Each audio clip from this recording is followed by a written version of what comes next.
मला एक सांगा, अख्ख्या महाराष्ट्राला असा प्रश्न पडलाय की गौतमीताईचं लग्न कधी होणार? पहिलाच प्रश्न मला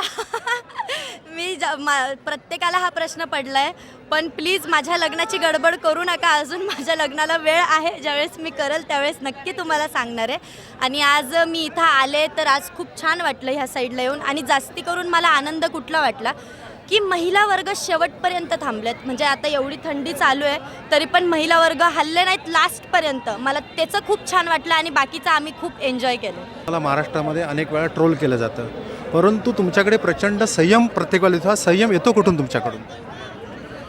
नाही माहिती मला, पण ॲक्च्युली मला नाही देऊ वाटत. मला वाटतं की कामातून उत्तर द्यावं त्यांना.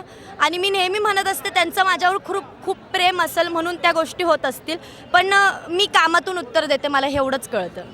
द्यावं, कामातून उत्तर द्यावं. मला एक सांगा, तुम्ही मागचा काळ आणि आता एवढं अथांग पब्लिक, एका इशाऱ्यावर तुमचं पब्लिक थांबतं, गप्प राहतं, तुम्ही म्हणताल तसं करतं.